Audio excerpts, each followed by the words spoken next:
भानुबेन, आपको भजन लेना है, आप तैयार रहिए, हम आपको सुनना चाहते हैं। कभी कबीर वाणी भी सुनाइए जी।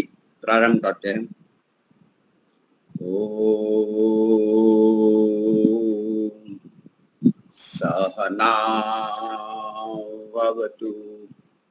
सहनौ भुनक्तु सह वीर्यं कर्वावहै तेजस्विनावधीतमस्तु मा विद्विषावहै। ओम शांति शांति शांति। सबको सादर नमस्ते जी। हमारे साथ दीपालिका जी खुद स्वयं जुड़ते हैं और को मेरा बोला था धन्यवाद को पहले भजन भानुबेन लेंगे, फिर अपने वैदिक उत्तम जी, आचार्य उत्तम जी का भी भजन सुनेंगे। तो अभी तो अपने भानुबेन जी पहले प्रथम लेंगे। दीपालिका जी ने मेरा नाम लिया था शनिवार को भानुबेन ने बोला था। कोई बात नहीं, आप घर पे ही हैं, आप और जगह और दिन ले लेना।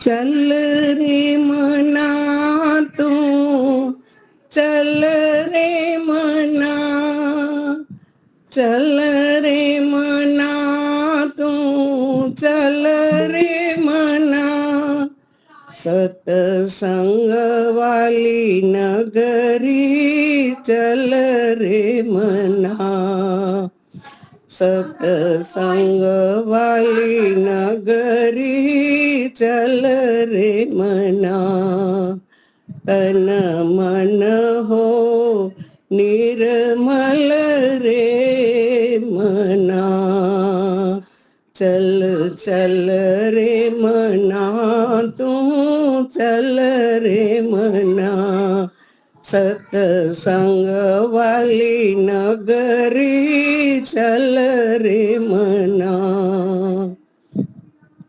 सतसंग का ये असर हुआ है, बाहर सब कुछ बदल रहा है, तू अंदर से बदल रे मना, तू अंदर से बदल रे मना, सतसंग वाली नगरी चल रे मना, चल रे मना तू चल रे मना, सतसंग वाली नगरी चल रे मना, सतसंग का ये बल है निराला, सतसंग का ये बल है निराला, मन मंदिर में होवे उजाला, मन मंदिर में होवे उजाला, कर जीवन को सफल रे मना, कर जीवन को सफल रे मना, सतसंग वाली नगरी चल रे मना, चल रे मना तू चल रे मना, सतसंग वाली नगरी चल रे मना,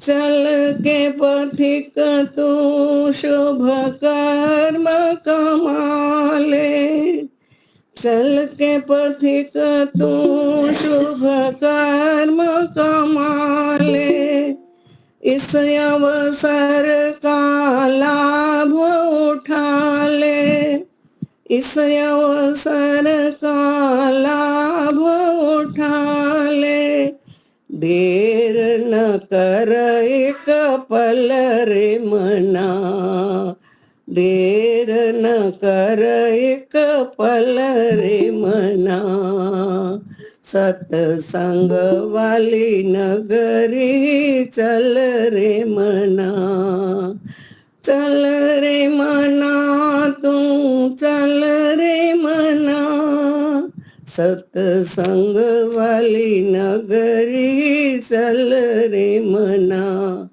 तन मन हो निर्मल रे मना, सतसंग वाली नगरी चल रे मना।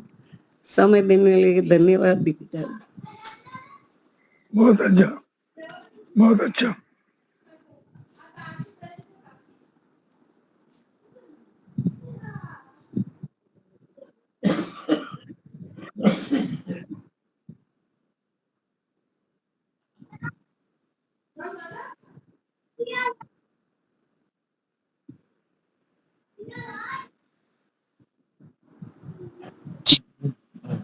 सभी को सादर नमस्ते।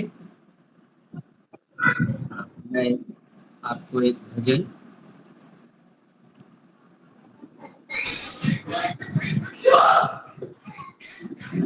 एक पारिवारिक भजन जिसमें कल 9 संवत्सर है, नया वर्ष है हमारा, तो हमारा रहन सहन कैसे हो इस पर मैं एक भजन, आपको सबको आवाज आ रही होगी ऐसा मैं समझता हूँ। आइए भजन करता हूँ। जिस घर में हो प्यार, हो पितरों का सत्कार, खुश रहते हो नर नार, वो घर कितना सुंदर है, वो कितना सुंदर है। जिस घर में हो प्यार, हो पितरों का सत्कार, खुश रहते हो नर नार, वो घर कितना सुंदर है, वो कितना सुंदर है। गुण का करे बखान, दोषों का करे निदान, ईश्वर का करे जो ध्यान, वो घर कितना सुंदर है, वो कितना सुंदर है शील और लज्जा जिन देवियों का गहना, है शील और लज्जा जिन देवियों का गहना, उस गहने के मुकाबिल सिंगार है कोई ना। क्या काजल क्या पायल, क्या काजल क्या पायल, फीके हैं मोती हार। जिस घर में हो प्यार, हो पितरों का सत्कार, खुश रहते हो नर नार, वो घर कितना सुंदर है, वो कितना सुंदर है। जिस घर में हो प्यार, हो पितरों का सत्कार, खुश रहते हो नर नार, वो घर कितना सुंदर है, वो कितना सुंदर है। जिस घर में 5 यज्ञों को करते हो सारे मिलकर, जिस घर में 5 यज्ञों को करते हो सारे मिलकर, देते हो सुगंध सबको फूलों की भांति खिलकर, देते हो सुगंध सभी को फूलों की भांति खिलकर। प्रेम बरसे चित्त हर से, प्रेम बरसे चित्त हर से, बहती हो सुख की धार। जिस घर में हो प्यार, हो पितरों का सत्कार, खुश रहते हो घर नार, वो घर कितना सुंदर है, वो कितना सुंदर है। जिस घर में पाप छल से आती ना हो कमाई, जिस घर में पाप छल से आती हो ना कमाई, विष के समान समझे जो संपदा पराई। स्वस्थ तन हो श्रेष्ठ मन हो, स्वस्थ तन हो श्रेष्ठ मन हो, आए ना कोई विकार। जिस घर में हो प्यार, हो पितरों का सत्कार, खुश रहते हो नर नार, वो घर कितना सुंदर है, वो कितना सुंदर है।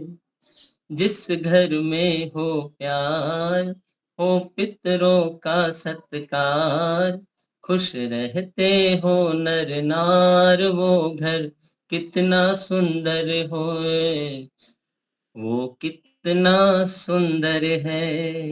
ओम। सबका बहुत बहुत धन्यवाद। नमस्ते बहुत बहुत उत्तम जी। धन्यवाद, बहुत नमस्ते अच्छा। उत्तम जी, नमस्ते।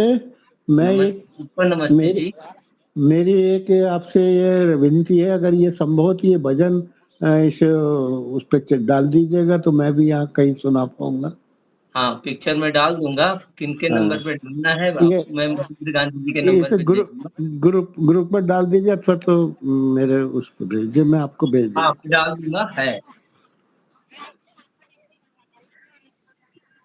जी जी, हाँ, मैं धन्यवाद। ग्रुप में डाल दूंगा जी। धन्यवाद। बहुत अच्छा, बहुत अच्छा, बहुत बढ़िया।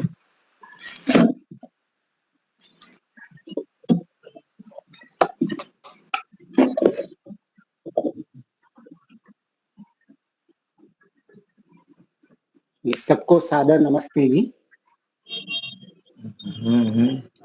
बहुत बहुत उत्तम जी ने बहुत ही बढ़िया भजन गाया और बहुत ही प्रैक्टिकल और बहुत ही श्रद्धा से भजन गाया। और पहले वाला भजन भी बहुत बढ़िया था, माता जी का सबका भजन बहुत बढ़िया था। ओ भर्गो देवस्य धीमहि।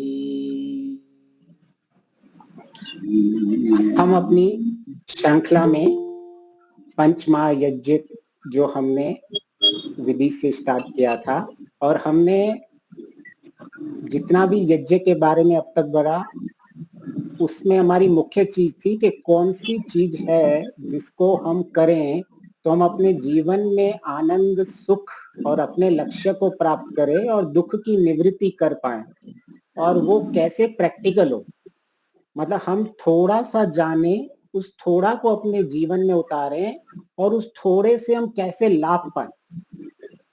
तो जीवन में कई बार ऐसा होता है, हम बहुत कुछ करने के चक्कर में, बहुत कुछ जानने के चक्कर में हम कुछ भी कर नहीं पाते, क्योंकि हमारा बहुत सारा समय केवल जानकारियां और ज्ञान प्राप्त करने में लग जाता है, लेकिन उस ज्ञान को जब क्रियात्मक करने का समय नहीं दे पाते हैं।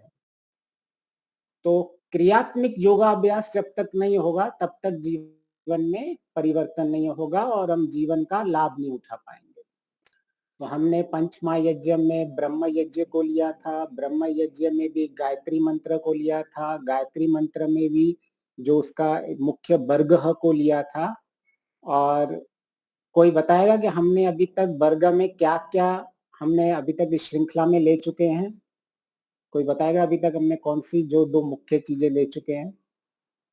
पाप वृत्तियों को, मन की निरुपद्रव। हाँ, मन पहला की था हमारा निरुपद्रवता, जी बिल्कुल। दूसरा निष्पापता। जी जी जी जी। तो हमारे दो मुख्य चीज हो चुके हैं कि हम जब बरगह को देख रहे हैं, हम अपने जीवन में कैसे परिवर्तन लेके आए और कैसे ये मेरे हर एक दिन, हर एक पल में इसका प्रैक्टिकल क्रियात्मक हो। हम जितना हो सकेंगे इस वाली श्रृंखला को क्रियात्मक रखें।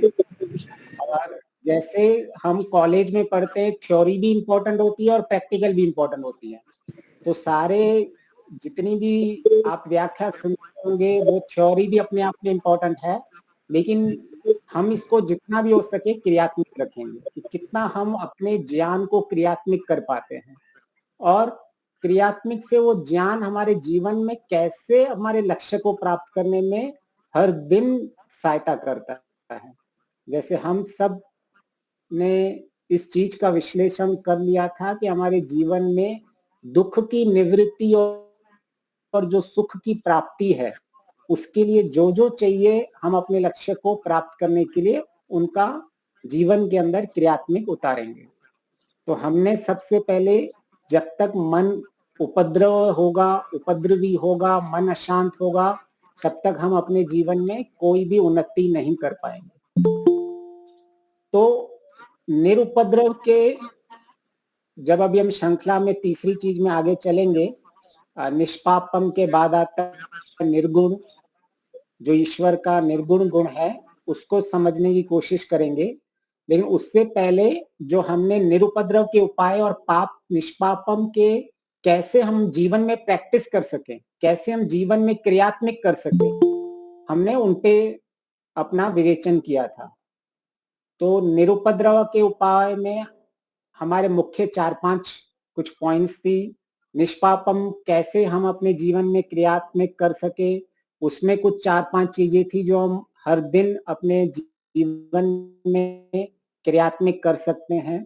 तो निरुपद्रव के उपाय में हमने यह विवेचन किया था कि सबसे पहले जीवन में परिवर्तन को स्वीकार करें। ये संसार, ये प्रकृति, ये सब में परिवर्तन है। जब तक हम इस परिवर्तन को जानेंगे नहीं और स्वीकार नहीं करेंगे, तब तक हम जीवन में निरुपद्रव नहीं लेके आ पाएंगे। तो सबसे पहले था परिवर्तन को स्वीकार करना। हर दिन रात देखिए हम निरंतर परिवर्तन होते चला जा रहा है। हम सत्व रज गुण की परिस्थिति हर पल परिवर्तन में जा रही है। कभी सत्व बढ़ रहा है, कभी रज बढ़ रहा है, कभी गुण बढ़ रहा है, तमोगुण बढ़ रहा है। हर चीज, एक एटम, इलेक्ट्रॉन, सब कुछ में हर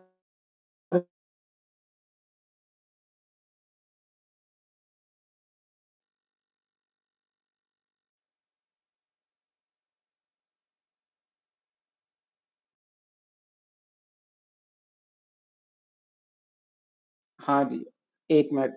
अभी अभी पहले से इम्प्रूव है? अभी इम्प्रूव हुई है? हाँ जी।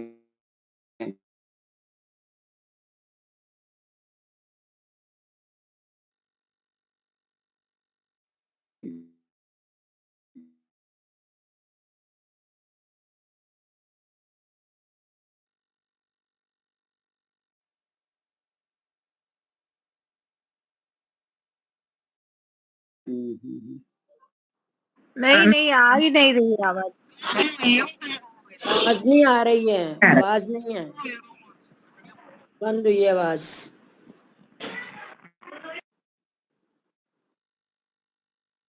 हाँ, मैं 1 मिनट बाद इनपुट और आउटपुट को देखूंगा। ठीक है, मैं अपना हेडफोन के बगैर ही दे देता हूँ, हेडफोन निकाल देता हूँ।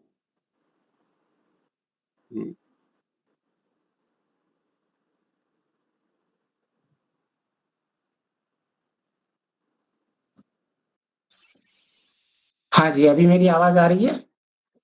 ठीक आ रही है। अभी आ रही है आवाज? तो ठीक है।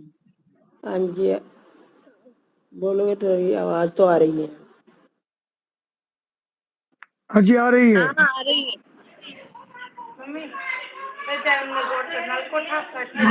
आ रही है।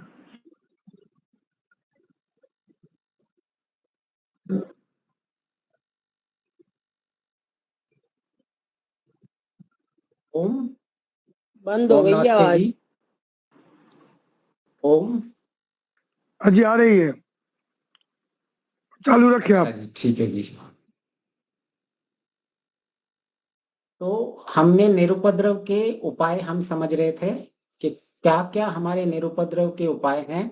तो सबसे पहला उपाय था हमने स्वीकार करना, परिवर्तन को स्वीकार करना। और उस परिवर्तन में हमें किसी व्यक्ति विशेष के स्वीकार करने की बात नहीं आती है। ये जो संसार का नियम है, उस संसार के नियम को स्वीकार करना होता है, जो हर पल परिवर्तन में जा रहा है। किसी की बुद्धि में परिवर्तन हो रहा है, किसी के मन में परिवर्तन हो रहा है, किसी के विचारों में परिवर्तन हो रहा है, किसी के हर पल कभी कोई नेगेटिव सोच रहा है, कभी पॉजिटिव सोच रहा है, कभी कोई हमें फूल पहनाएगा, कभी हमें हो सकता है गालियां दे, कभी किसी के विचार कभी अच्छे हो सकते हैं, कभी विचार अच्छे नहीं हो सकते हैं, कभी हमारे विचार खुद के समय के हिसाब से भी बदल सकते हैं। हमें सवेरे जो चीज अच्छी लगती है, हमें वो रात को चीज अच्छी नहीं लग सकती है। तो जब हम ये स्वीकार कर लेते हैं कि जीवन में हर जगह परिवर्तन चल रहा है, सत्व रजतम ये प्रकृति का नियम है, तो हमें कभी भी किसी चीज में उपद्रव नहीं आता है मन में, और हम उसको सहज स्वीकार कर देते हैं। हमने जैसे सुना था कि फैन चल रहा है ऊपर, फैन का आवाज है, तो हमने जब उसको स्वीकार कर दिया तो वो सहज लगता है। लेकिन अगर वही चीज अगर हमने उसको स्वीकार नहीं किया, तो एक छोटी सी चीज भी हमें परेशान करने लग जाएगी। एक छोटा सा बच्चा रोएगा, वो भी परेशान करने लग जाएगा। जब तक हम परिवर्तन को स्वीकार नहीं करेंगे, सबसे पहला उपाय वह था कि हमें परिवर्तन को स्वीकार करने सीखना पड़ेगा। फिर उसके बाद था कि एक बार हमने स्वीकार कर दिया, उसके बाद हम यथा योग्य व्यवहार कर सकते हैं। फिर आप अपने, अगर कोई व्यक्ति विशेष है, तो अगर आपके वो नियंत्रण में है तो आप पूरा पुरुषार्थ कीजिए।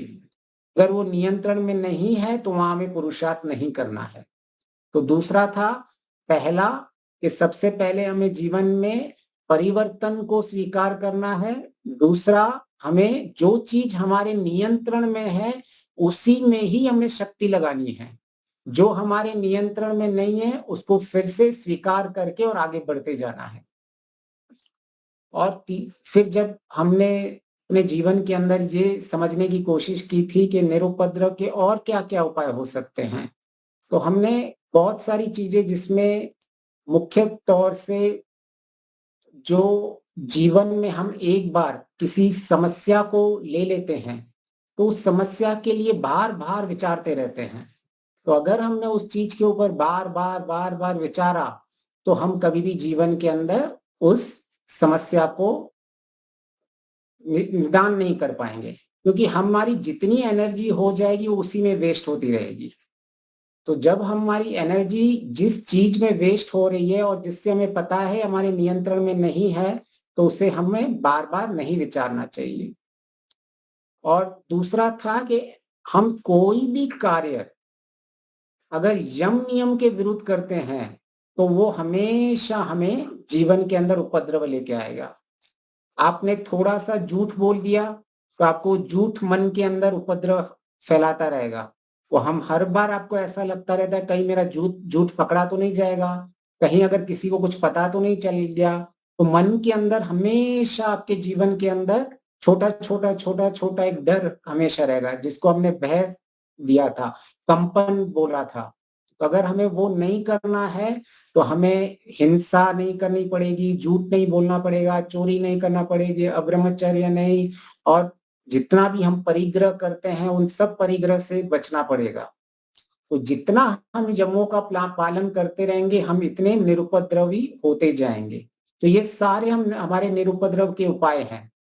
ऐसे ही नियम जो हैं, तो हमारे जीवन में सबसे पहले जब तक हम मन को शुद्ध और अंतःकरण को शुद्ध नहीं बनाएंगे, तब तक हमारा निरुपद्रव अवस्था नहीं आएगी।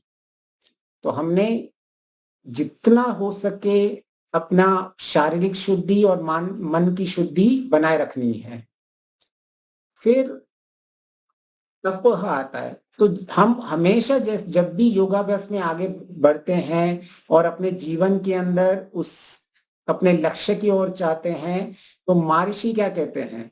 महर्षि कहते हैं कि योगाभ्यास मार्ग में जो कष्ट आते हैं उन्हें हमें सहन करने चाहिए। प्रायः हमारे साथ ऐसा होता है कि हम इस मार्ग में चल तो जाते हैं, लेकिन थोड़े ही कष्ट आते हैं तो हम उन पे सहन नहीं कर पाते हैं। तो अगर हम उनको सहन कर रहे हैं और हम अपने लक्ष्य पे लगे हुए हैं तो हमारा तप हो रहा है। तो ये सहन करना ही हमारे जीवन में निरुपद्रवता है।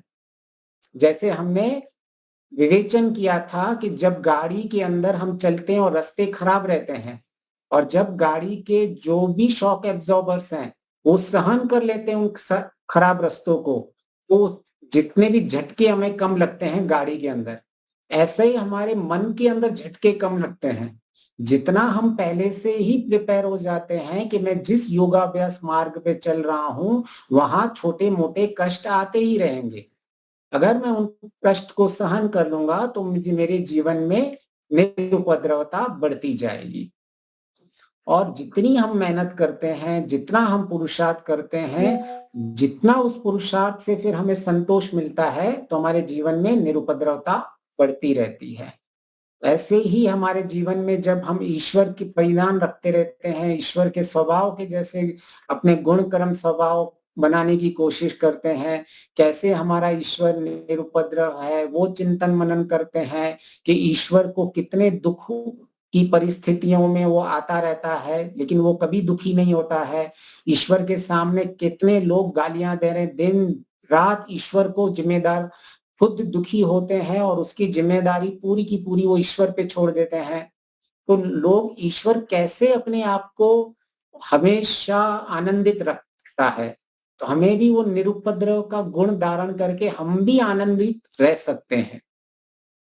तो इस तरह से हम हमेशा जब चिंतन विंतन करते रहेंगे तो ये निरुपद्रव के उपाय हमने कुछ बहुत ऊपर से हमने कुछ चिंतन मनन विवेचन और इसका विश्लेषण किया था। फिर आया था हमारा निष्पापम। तो निष्पापम के भी हमारे कुछ उपाय हमने विवेचन किए थे कि हम कैसे अपने जीवन में इस पाप का निवारण का उपाय करें। तो हमने सबसे पहले किया था कि पाप की वृत्तियों को वशीभूत करना पड़ेगा हमें, कि जितनी भी हमारी वासनाएं हैं, इच्छाएं हैं, उन जितनी भी वृत्तियां हैं उनको हमें कंट्रोल संयमित रखना पड़ेगा। दूसरा था अगर हमें पाप से दूर रहना है तो हमें दृढ़ संकल्प लेना पड़ेगा कि मैं इस पाप कर्म से हमेशा दूर रहूं। हम संध्या में कहते हैं ऋचं च सत्यं च वाले मंत्र में, हे पाप नाशक हो, आप वेद जड़ जगत सूर्य चंद्रा दिन रात क्षण मुहूर्त रचकर कण कण में व्यापक मेरे अंतर्यामी है, कृपा करके मैं पाप कर्म से दूर रहूं ऐसी मुझे शक्ति प्रदान करें। तो जिस तरह से ईश्वर निष्पापम है, पाप नाशक है, इस तरह हम में भी इतनी सहन शक्ति और शक्ति आए कि जैसे हम निष्पापम बन पाए। तो हमने वो शक्ति पहले निरुपद्रव की ली थी, निरुपद्रव से हमें सहन शक्ति मिलेगी तभी हम निष्पापम बन पाएंगे। तो इसीलिए जो महर्षि ने जो पूरा पथ बताया था, स्टेप बाय स्टेप बताया था, तो वो पूरा साइंटिफिक स्टेप था कि आप धीरे धीरे जितनी जितनी निरुपद्रवता बनती जाएगी, जितनी जितनी सहन शक्ति बनती जाएगी आपकी, उतना उतना आप पाप कर्म से भी दूर रहते रहेंगे। तो हमने अपने दृढ़ संकल्प लेने पड़ेंगे कि हाँ मुझे ऐसी शक्ति प्रदान करो ईश्वर कि मैं पाप कर्म से दूर रहूं। और हमें ये सारे सत्य संकल्प दृढ़ संकल्पों के साथ उन पापों में दोष दर्शन करने पड़ेंगे कि इन में मेरी कितनी हानि हो रही है। जब तक हम कहीं भी किसी भी वस्तु में दुख या हानि को नहीं देखेंगे हम उससे दूर नहीं हो सकते हैं। तो हमारे जो जीवन में छोटे छोटे पाप हो रहे हैं, छोटी छोटी गलतियां हो रही हैं, छोटे छोटे झूठ हो रहे हैं, छोटे छोटे हिंसा हो रही है, छोटे छोटी चोरियां हो रही हैं, उन सब पे हमें सतर्क रहना पड़ेगा, नहीं तो हमारे यम नियम में कभी पालन नहीं कर पाएंगे। जब तक हम उसके जो विरुद्ध है उन पे हमारे दोष दृष्टि नहीं बनेगी तब तक हम कभी भी इन दोष पाप के दोषों से दूर नहीं रह सकते हैं। जब तक उन ये दोष नहीं करेंगे तब तक हम उनकी त्याग की कामना भी नहीं कर पाएंगे। तो अगर हमें पापों को दूर करना है तो हमें अपने दोष दृष्टि बनानी पड़ेगी, और वो भी निज दोष दृष्टि। जब तक हम निज दोष दृष्टि नहीं बनाते हैं तब तक हम पापों में उलझे रहेंगे। और प्रायः हमारी दृष्टि संसार में ज्यादा रहती है और हमारे मन में कम रहती है। भजन सुन रहे थे ना, कितना अच्छा भजन माता जी ने गाया था। तो जब तक हमारी दृष्टि में अपने मन पे नहीं रहती है कि मैं क्या कर रहा हूं, मेरे आज कितने यम नियम के महाव्रत है, ऋषि ने इनको महाव्रत कहा है, छोटे मोटे व्रत भी नहीं है। तो ऐसे जो संकल्प होते हैं, दृढ़ संकल्प हैं, हमें ऐसे यम नियम के दृढ़ संकल्प लेने पड़ेंगे, ऐसे महाव्रतों को पालन करना पड़ेगा जीवन के अंदर, तभी पापों से बच पाएंगे। नहीं तो अगर हम संकल्प नहीं ले रहे हैं, व्रत नहीं ले रहे हैं और ऐसा सोच रहे हैं कि मैं एक बार सत्संग सुनने से, 2 बार सत्संग सुनने से मेरे संस्कार जो है ये मर जाएंगे, तो ऐसा कभी नहीं होने वाला। हमें सत्संग के साथ साथ संकल्प के साथ रहना पड़ता है और उस संकल्प का बार बार विचार करना पड़ता है। और उस संकल्पों से मैं कितने संकल्प मैंने पूरे किए और कितने मेरे दोष रह गए, उन दोषों के दर्शन करने पड़ते हैं। तो जब तक हम इन सत्य चीजों की दर्शन नहीं करेंगे, जैसा चीज है वैसी चीजों को दर्शन में नहीं लेके आएंगे। इसीलिए ये 6 दर्शन आते हैं जो हमें सत्य का दर्शन करवाते हैं। तो ये 6 दर्शनों का मेन चीज वो ये, जो जैसी चीज है हम उन सबको वैसा ही दर्शन में देखें। तो जब तक हम जीवन के अंदर हमारी स्थिति कैसी है, मानसिक स्थिति कैसी है, उसका दर्शन नहीं करेंगे, हमारे जीवन के अंदर हम कितने पुण्य कर्म कर रहे हैं और कितने मेरे पाप के दोष हो रहे हैं, कितने मेरी हिंसा हो रही है, कितनी अहिंसा हो रही है, कितना सत्य का पालन कर रहा हूँ, कितना झूठ का मैं पालन कर रहा हूँ, कितना मुझ में चोरी की चीजें आ रही हैं, छोटी छोटी चीजों में, जिसे हमें हर पल एक एक क्षण तक हमें अपने मन के ऊपर, एक चौकीदार होता है ना, बाहर बैठा रहता है जो बिल्कुल अंदर नहीं आने देता है, ऐसे मन में हमें एक चौकीदार बिठाना होता है कि नहीं, एक भी पाप का दोष मेरे अंदर नहीं आना चाहिए। जब तक ऐसे करेंगे तो हम कम से कम पहले हमारी बुद्धि में, हमारे जो कर्म में आ रहे हैं, हमें दिखना स्टार्ट हो जाएंगे।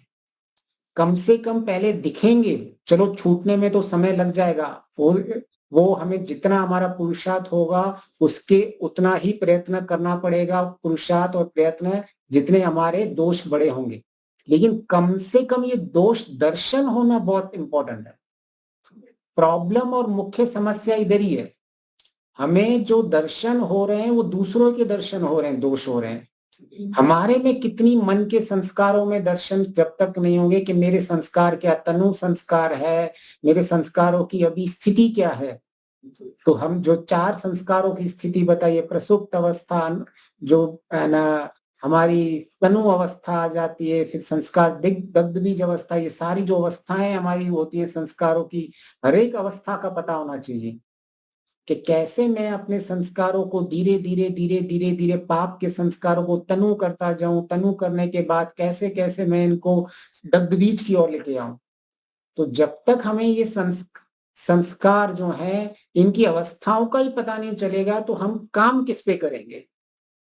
तो इसीलिए महर्षि कहते हैं कि जब पाप वृत्तियों को वशीभूत करना है तो उन पाप वृत्तियों, संस्कार से वृत्ति उठती है, वृत्तियों के मूल में संस्कार है। तो जब तक हम उन संस्कार के दोष नहीं देख पाएंगे, उनकी अवस्थाएं नहीं देख पाएंगे कि अभी मेरी कौन सा दोष मेरे अंदर प्रबल है, क्या राग ज्यादा है, द्वेष ज्यादा है, अभिनिवेश क्लेश है, अस्मिता क्लेश है, विद्या का पूरा क्लेश है, उसका स्वरूप क्या है अविद्या का, कैसे मैं अनात्मा को आत्मा समझ बैठता हूँ, कैसे मैं सुख में दुख और दुख में सुख स्वरूप में सारे विद्या के स्वरूप के जो चारों चीजें हम समझ नहीं पाएंगे, तक हम जीवन के अंदर पाप का निवारण कभी नहीं होने वाला है। तो ये हमने पाप निवारण के उपाय सारे समझे थे कि आखिर जब मुझे जीवन के अंदर प्रैक्टिकल जीना है, क्रियात्मक करना है, तो कैसे हम जीवन में निरुपद्रव लेके आ सकते हैं। और निरुपद्रव ऐसा कभी नहीं होगा कि 100% पहले निरुपद्रव होगा फिर 100% आप नेक्स्ट निष्पाप में जाओगे। जितनी जितनी हमारी निरुपद्रवता आती जा रही है, 10%, 20%, 30%, उतना उतना हमको परसेंटेज अपने पाप को कम करते रहना पड़ेगा। हम कभी ऐसे नहीं सोचे कि नहीं मेरा 100% मैं पहले मन से पूरा पवित्र हो जाऊंगा फिर मैं अपने क्रियात्मक में आऊंगा, ऐसा नहीं होता है। ये लगातार चलता रहता है और जितना जितना मेरी स्थिति हमारी बनती रहती है उतने उतने अंश में हमें क्रियात्मक कार्य करते रहना है। तो कई बार इस लोक में जो कितने मनुष्य है इसमें फंस जाते हैं। वो कहते हैं पहले तो मैं बहुत अपना चिंतन मनन दर्शन उपनिषद वेद सारे पढ़ लूंगा, उसके बाद जाके मैं क्रियात्मक करूंगा।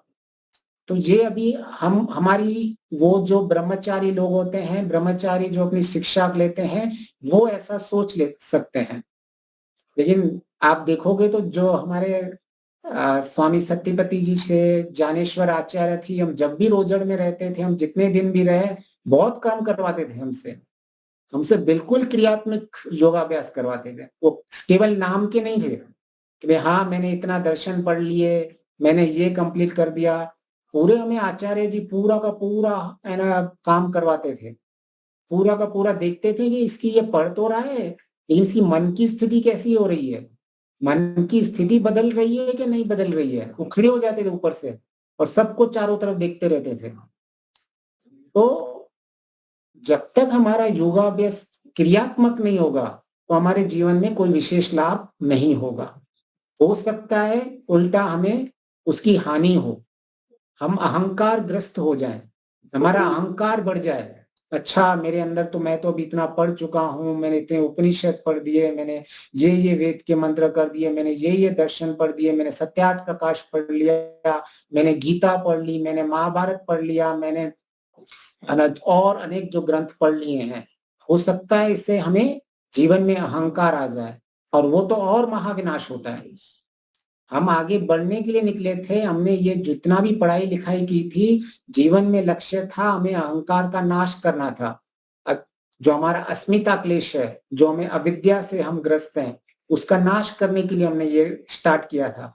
लेकिन ये उल्टा हो जाता है, हमने शब्द ज्ञान तो पढ़ लिया लेकिन क्रियात्मक नहीं होता है तो हमें अहंकार बढ़ने से हमारी हानि और बढ़ जाती है। तो इसलिए हमने थोड़ा थोड़ा निरुपद्रव में काम करते रहेंगे और जितना जितना मन निरुपद्रवी होता जाएगा उतने उतने समय में जो हम इस क्रियाएं करते हैं उन क्रियाओं को शुद्ध पाप से पुण्य और पुण्य से निष्काम कर्म में जाया जाता है।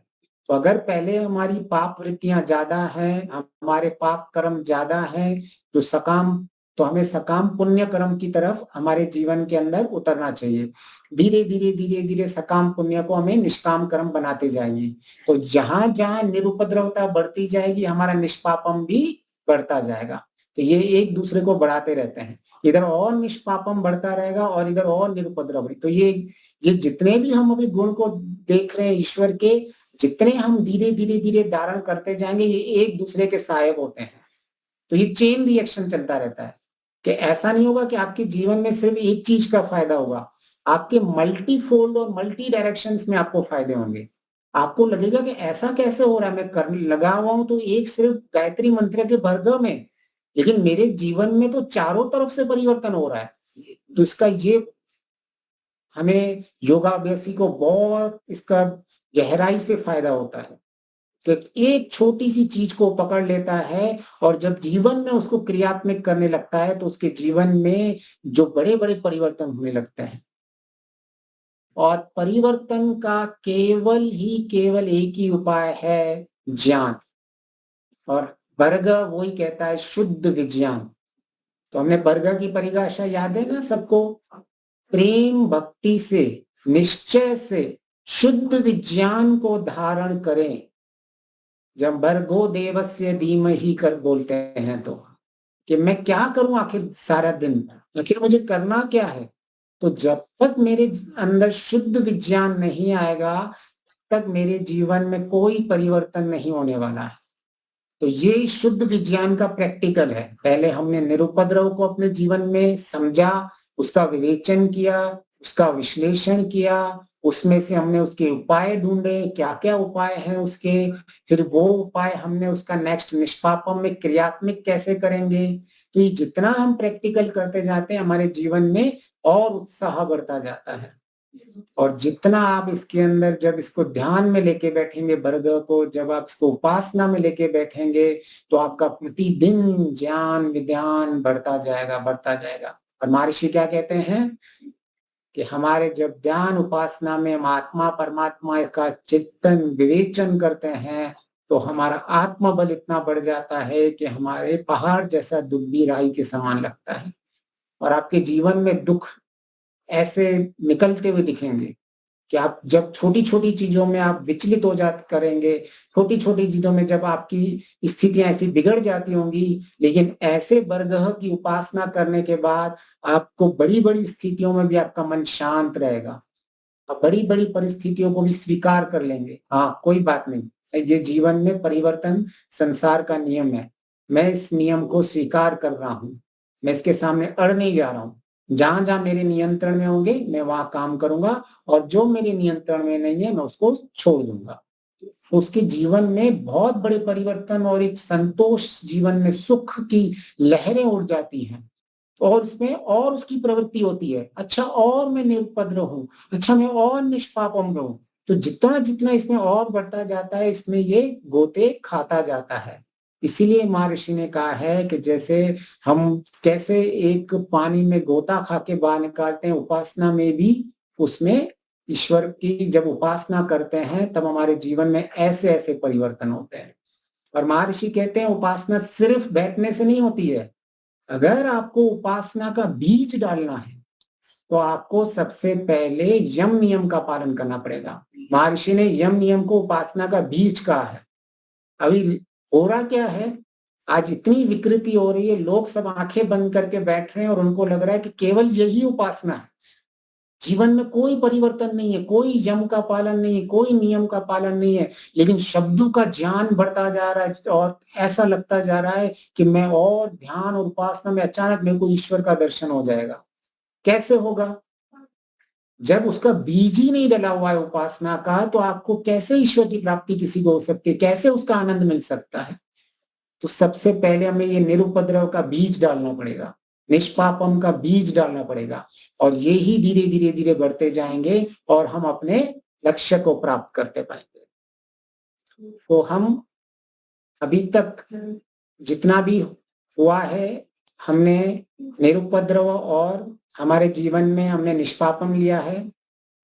आगे जो और एक गुण आता है जो बहुत ही बड़ा ईश्वर का, हम उसको लेंगे, उस गुण को लेंगे, निर्गुण उपासना जिसको कहते हैं, या निर्गुण अपने आप में ईश्वर का एक गुण है। वो कैसे हमारे जीवन में परिवर्तन लेके आएगा और वो कैसे हमारे जीवन में सुख शांति और हरेक दिन, हरेक जीवन, हरेक पल, हरेक समय में कैसे वो हमारी रक्षा करेगा और कैसे हम जीवन में इनका समन्वय बिठा के अपने जीवन को और ऊपर उठाते उठाते उठाते हमारे जीवन में हम यज्ञ कर रहे हैं। हमने कहा है हमारा ये यज्ञ चल रहा है और यज्ञ में मुख्य क्या होती है? अग्नि। और अग्नि का क्या स्वभाव होता है? सबसे पहले जब हम अग्नि को देखते हैं, बाकी प्रकाश वो सब तो बात की बात है, सबसे पहले हम देखते हैं कि ऊपर उठती है अग्नि। यज्ञ में जो अग्नि यत्र में जो ऊपर उठनी है, तो हमें जब तक हम ऊपर नहीं उठेंगे तब तक हमारा हवन और यज्ञ सफल नहीं होगा। और हमने फिर देखते हैं अग्नि में प्रकाशवान है, ज्ञानवान है।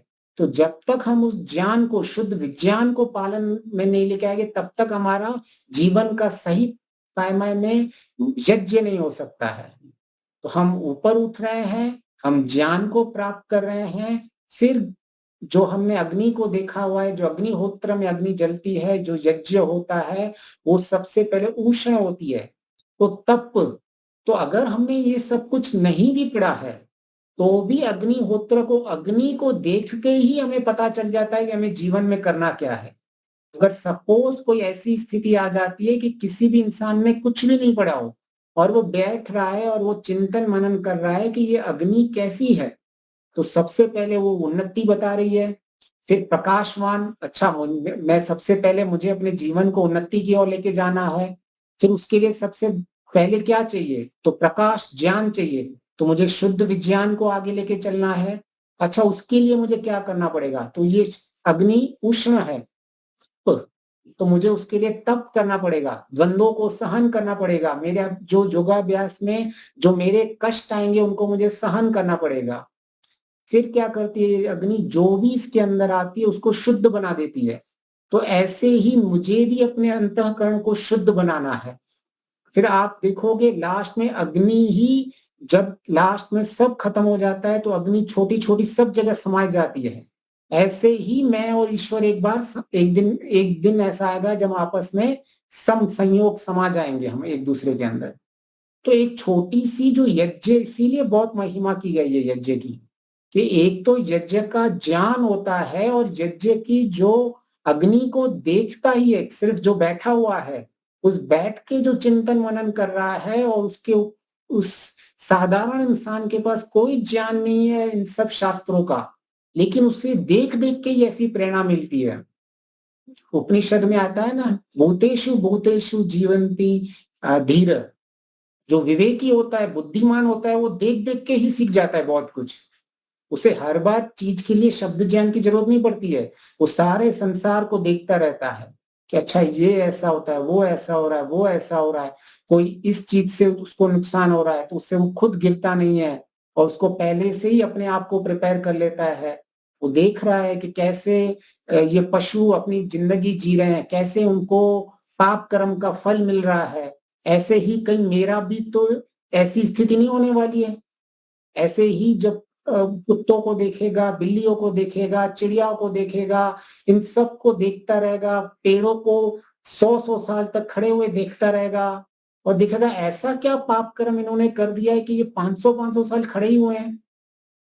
फिर वो समझ जाता है कि मेरी स्थिति ऐसी नहीं होनी चाहिए, मुझे ऐसे 500 साल तक खड़ा नहीं रहना है, मुझे 1000 साल तक ऐसा खड़ा नहीं रहना है। मेरे पास ये एक जीवन है, मैं इस जीवन को पूर्ण तरह से जीऊंगा। तो उसके अंदर ये वास्तविकता आ जाती है, उसके जीवन के अंदर जो परिवर्तन आता है, जो आनंद आता है, सुख आता है, जो सत्व गुण प्रदान का सुख मिलता है उसको, उसके जैसा सुख आपको कहीं नहीं बाहर मिलेगा। फिर उसकी और प्रेरणा बनती है, मुझे और चाहिए ये सुख, मुझे और चाहिए ये सुख। ऐसे ही ये बाहर की इंद्रियों को, सुख को छोड़ के वो आंतरिक सात्विक गुण को बढ़ाता जाता है। धीरे धीरे धीरे धीरे फिर हम आगे चलेंगे, जब संप्रज्ञा समाधि भी हो जाती है उसके बाद जाके उसको इस सात्विक गुण से वो बोलता है नहीं, अभी मुझे पर वैराग्य चाहिए, मैं इससे भी ऊपर उठूंगा। लेकिन हमारा काफी अंश समय संप्रज्ञा समाधि तक जाता है, तो इसीलिए हमें सबसे पहले हमारे जीवन में वहां टारगेट करना चाहिए। तो मैंने उसकी सारी पृष्ठभूमि रख दी जिस गुण को हम लेके आने वाले थे, निर्गुण। तो निर्गुण का बहुत ही सिंपल चीज है कि ईश्वर राग द्वेष गुणों से रहित है। तो मैं भी ये जो क्लेश गुण है, जो राग द्वेष आदि गुण है, मैं भी इनसे रहित रहूं। तो जब हम ऐसे ईश्वर को देखते हैं कि वो कैसे वो राग द्वेष से दूर रहता है, तब हमारे जीवन के अंदर परिवर्तन आता है कि कैसे द्वेष क्या है, ये राग क्या है, कैसे मेरे जीवन के अंदर और इन चीजों को मैं क्रियात्मक करता जा रहा हूं और ये कम होते जा रहे हैं, तो कैसे मैं परिवर्तन में लेके आऊं। तो राग द्वेष गुण से रहित। तो आज हम बहुत ही सिंपल में समझ लेंगे कि राग द्वेष जब भी हम सुने तो कभी भी कई बार इसमें संशय आने लगता है, क्या हमें राग द्वेष होना चाहिए। कोई प्रवक्ता होते हैं जो कहते हैं द्वेष राग इन सब के बारे में कहते हैं कि ये हो भी सकता है, ये नहीं भी हो सकता है। कोई कहेंगे कि ये नहीं होना चाहिए, कोई कहेंगे ये होना चाहिए, एक एक किसी मात्रा में तक। तो इसको हम बहुत सी सिंपल से समझेंगे। महर्षि पतंजलि ने जो क्लेशों में राग द्वेष की बात की गई है, महर्षि पतंजलि में कभी भी जो क्लेशों की राग द्वेष की बात की है वह त्याज्य ही है। वो किसी भी कीमत में वो राग द्वेष कभी भी हमें लेने नहीं होते हैं। वो तो सबसे पहले आपकी बुद्धि में जब राग द्वेष शब्द आए तो सबसे प्रचलित राग द्वेष की परिभाषा ही पतंजलि के हिसाब से है, जो अविद्या में आती है और जो निंदनीय है और उसे हमेशा हमें छोड़ना ही होता है। तो कभी भी हम जब संशय में हो तो हमें ये सबसे निर्णय लेना चाहिए कि अभी राग द्वेष किस प्रसंग में बात हो रहा है। तो जब भी हम अविद्या के प्रसंग में राग द्वेष को लेंगे तो उनको छोड़ना ही होता है योग दर्शन के प्रसंग में जब बात करेंगे। फिर जब न्याय दर्शन की बात चलती है तो वहां आता है इच्छा द्वेष। हमारे आत्मा के गुण क्या है? इच्छा द्वेष। तो जब वहां इच्छा द्वेष की बात आएगी, इच्छा मतलब जो मुझे करना है और द्वेष मतलब अप्रीति जो मुझे छोड़ना है, तो वो इच्छा और द्वेष वो हमारा गुण है। लेकिन ये राग द्वेष वो अविद्या वाला नहीं है, वो अलग चीज है। वो योग दर्शन वाले का प्रसंग अलग है राग द्वेष का। इनमें हमको दोनों में मिक्स नहीं कर देना है। और यहाँ जो इच्छा द्वेष की बात चल रही है, ये द्वेष इच्छा द्वेष का सिर्फ प्रीति अप्रीति से संबंध होता है, कुछ पाना और कुछ छोड़ देना। जैसे मुझे पुण्य कर्म को करना है और पाप कर्म को छोड़ना है, तो मैं पाप कर्म से द्वेष कर सकता हूं।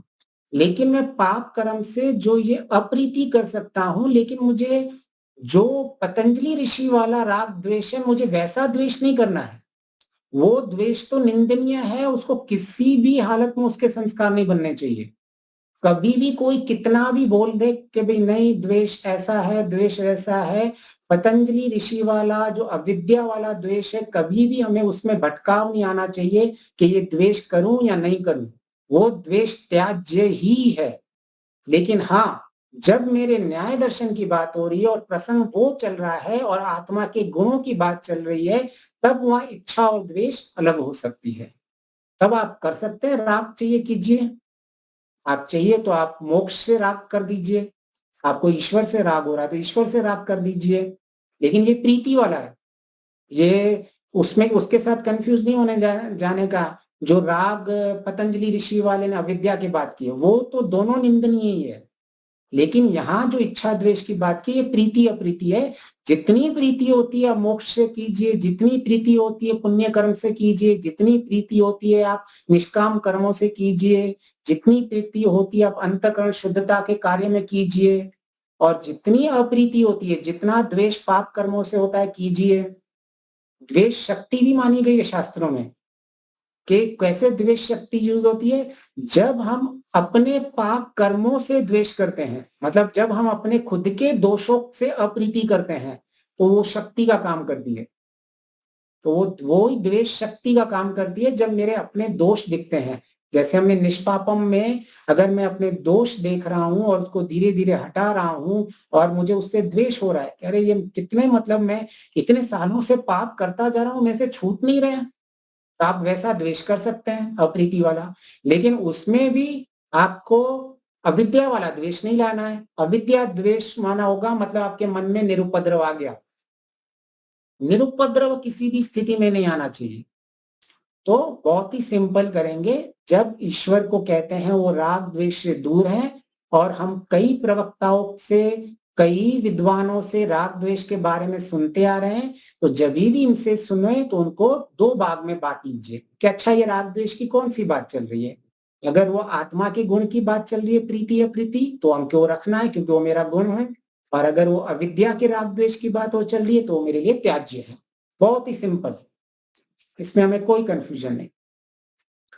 तो जब हम जीवन के अंदर ऐसे चलते हैं और जब राग द्वेष गुणों से रहित होते हैं, धीरे धीरे धीरे धीरे धीरे हमारी एक ऐसी स्थिति आ जाती है जिस स्थिति को कहते हैं गुणातीत। गुणातीत वो स्थिति है कि एक तो हम समझ सकते हैं कि इन जो अविद्या वाले जो सारे जितने गुण हैं उनसे परे, और दूसरे जो ये सत्व रज और तम गुण है, ये गुण साम्य अवस्था में आ जाते हैं।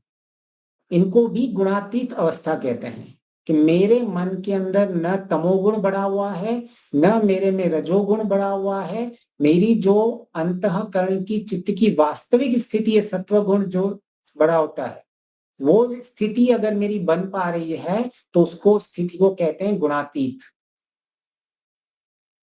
तो अभी भी इसमें दो भाग आप हमेशा आपको बांटना है। जब भी कोई गुण कहे तो दो गुण में समझना है कि एक तो होते हैं कि जैसे किसी द्रव्य के गुण, और सत्व रज तम गुण। तो जब मेरे ये राग द्वेष आदि गुण कम होते जाते हैं, तब मेरे सत्व रज तम और ये सब साम्य अवस्था में आते जाते हैं। क्योंकि ये प्रैक्टिकल अवस्था में जब करेंगे तो ये राग द्वेष और ये सब तो कैरेक्टरिस्टिक्स हैं। क्या बोलेगे, अच्छा ठीक है तुम बोल रहे हो मेरे अंदर राग ज्यादा है, मेरे अंदर द्वेष ज्यादा है, तो मतलब क्या ज्यादा है, अब कैसे बताओगे कि मेरे अंदर क्या ज्यादा है? तो उस वक्त हमारे अंदर तमो और रजोगुण बढ़ जाते हैं। जो साइंस है उसके अंदर कोई हम ऐसे ही कोई ऋषि नहीं कहेगा कि हाँ अच्छा आप पे राग बढ़ा हुआ है, देश बढ़ा हुआ है, अभिनिवेश क्लेश बढ़ा हुआ है या अस्मिता क्लेश बढ़ा हुआ है। वो हमारे जो सत्व रज और तम जो अंदर हमारी जो प्रकृति बनी हुई है अंतःकरण के अंदर, उस प्रकृति के अंदर जब साम्य अवस्था नहीं होती है तभी ही हमारे क्लेश बढ़े रहते हैं। तो एक ही बात है, अगर आप इन क्लेशों को हटाओ, जहां आप इस गुणातीत की स्थिति में जाओ, गुणातीत की स्थिति मतलब सत्व रज तम ये सारे मेरे सम अवस्था में आ रहे हैं। तो जब जीवन के अंदर में ऐसी निर्गुण अवस्था होती है कि जहां मेरे ये राग द्वेष आदि गुण जो है ये सारे इनका नाश होता जाता है और ऐसी एक स्थिति आ जाती है कि इनके सारे संस्कार दग्ध बीज हो गए हैं, तब मेरी इस जगह पे अवस्था आएगी गुणातीत। मैं ऐसी अवस्था जिसको बोलते हैं ये असंप्रज्ञ समाधि तक पहुंचते पहुंचते आती है कि मेरे मन में अभी आपके मन में कोई उपद्रव नहीं रहता होगा, आपसे कोई पाप कर्म नहीं होगा और आपकी निर्गुण अवस्था बनती जाएगी और आपकी गुणातीत अवस्था में आप एक दिन रुक जाओगे। तो ये जो निर्गुण है ये बहुत बड़ी अवस्था है। ये जैसे जैसे निरुपद्रवता बढ़ती जाएगी आपके जीवन के अंदर, जैसे जैसे निष्पापम बढ़ता जाएगा आपके जीवन के अंदर,